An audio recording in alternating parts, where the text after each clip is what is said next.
তোমার কাছে যদি নির্বাচন কমিশন দেওয়া হইতো ডাইরেক্ট, তা তো মাননীয় প্রধানমন্ত্রী তুমি তো আউট করে ফেলে বসে থেকে। আমি আই কলিং লিটন দাস, আমি লিটন দাসের কাছে আমি শুনতেছি যে সে কেন এইভাবে চান্স পাচ্ছে। তুমি তার ঢুকতে যাইয়ে ভালো ভালো প্লেয়ারগুলো আউট মেরে বসে থাকতে চাও। বলছে ও ইচ্ছা করি খারাপ খেলে যাতে ওর বাদ দেয়, তা ওর বাদ দিচ্ছে না। ও দাদু, দাদু এ ঘুড়ি ঠিক হয়ে গেছে, এখন তুমি এইটা ভালো করে উড়তে পারবা। নাও ঠিক করে দিছি, ওই যে কাইন কম আসছিল এখন ঠিক হয়ে গেছে। যাও, আমি একটু তাড়ি কাজ করতে, তুমি ঘুড়ি উড়াও, ভালো করে উড়াও। চাচা তুমি ফোন দিয়ে দিলে কার কাছে? ওই যে টিপু না লিপু না কি যেন ওই যে নির্বাচনে ক্রিকেট করে। হ্যাঁ, ক্রিকেটে যে প্লেয়ার নির্বাচন করে লিপু, ওই তুমি কল দিয়ে সে মনে হয় ধরতে পারেনি, ওই পরে ও কল দিয়ে আমি ধরেছি, কথা হচ্ছে দেখো। এই হ্যালো, এই হ্যালো, হ্যাঁ বলছি কি, হ্যাঁ হ্যাঁ হ্যাঁ আমি ওই ক্রিকেটের খবর নিতে চাচ্ছিলাম। হ্যাঁ গো, বলছি তুমি বাবু আসলে কিরাম ক্রিকেট নির্বাচন করলি আমার এটা বুঝাও দিন। তোমার কাছে যদি নির্বাচন কমিশন দেওয়া হইতো ডাইরেক্ট, তা তো মাননীয় প্রধানমন্ত্রী তুমি তো আউট করে ফেলে বসে থাকতে তুমি। কারণ যে ভালো ব্যাট করে সে রান পায় না, তোমার কাছে কোন ধরনের কথা? হ্যাঁ, তুমি তো বাবু না, তোমার কাছে ক্রিকেটের নির্বাচন দেশে ভালো কাজ করিয়ে, তাহলে হলে তুমি পয়লা ফেল করাইতো আবাইদুল কাদের চাচার, তারপরে তুমি ফেল করাইতে ফখরুল ইসলাম আলমগীর, তারপরে তুমি ফেল করাইতে তোমার সালমান রশিদ চৌধুরী। আরে ওসব উল্টো পাল্টা না বলে যা কবা তাই কও। বলছে সাইফুদ্দিন আর এই তোমার এই হাবিবুল ইসলাম মিরাজ নেই কেন? ওরে মেহেদী হাসান মিরাজ, মেহেদী হাসান মিরাজ নেই কেন? তারা কোন দিকতে তারা অপারক আমার এইটা বুঝাও। এই যে আর্জেন্টিনার সাথে সেদিন যে ম্যাচ হলো T20 5টা, তা এতে তো মেসির আউট করলো কিনা? আর্জেন্টিনা কি জিম্বাবুয়ের সাথে খেলা? জিম্বাবুয়ের সাথে যে খেলা হইলো ওয়েনে যে এর আউট করলো, আচ্ছা 8টা উইকেট নেছে। হ্যাঁ, তাহলে এতগুলো উইকেট যে নেলে সে আজকে দলে নেই সাইফুদ্দিন।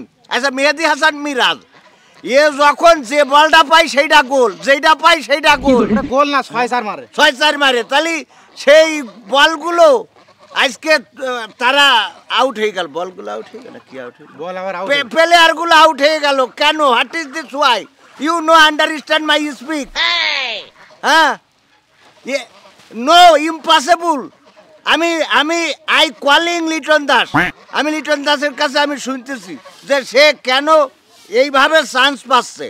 তুমি তার ঢুকতে যাইয়ে ভালো ভালো প্লেয়ারগুলো আউট মেরে বসে থাকতে চাও। তাহলে T20 গোল দেবে কিনা আমার সেইটা বুঝাই দাও। T20 গোল দেয়, 6-4 মারে, মারবে কিনা? হ্যাঁ, আচ্ছা আমি আমি আমি লিটনের কাছে শুনতেছি। শোন, এখন তুই কি করবি? কি? লিটন দাসের কাছে কল দে, বলছে লিটন দাসের ঢুকতে যাইয়ে অন্য গের নাকি বের করে দিতে আসছে। তা লিটন দাস তো রান তো সে করে না, সে নামেই পরে তো দেখি স্টাম্প খাড়া করে বসে থাকে। কল যাচ্ছে, চুপ করো। এই হ্যালো, এই হ্যালো, হ্যাঁ লিটন দাস আমি করছি কি বাবু, তুমি বাবু এই ক্রিকেটের তো অবসর নিবা না?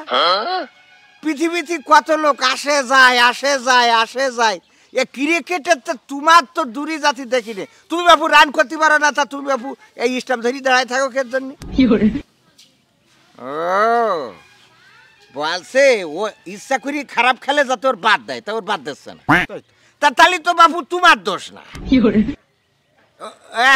দেখেছি বলছে জিম্বাবুয়ের সাথে যখন খেলা হলো তখন এরম করে বল এরম করে ধরে নিয়ে স্টামে দেশ না পরবা 3 বলছে আমি এইভাবে দিলাম। এই দেখার পরেও যে T20 নেছে, এর জন্য তো যারা নেছে ওরা দেয়, এর কোনো দোষ নেই। তো আবার আমদল করে না বসে, আমি বুঝতে পারিছি। তার মানে ঝামেলা কোয়ানে আমার বোঝা শেষ।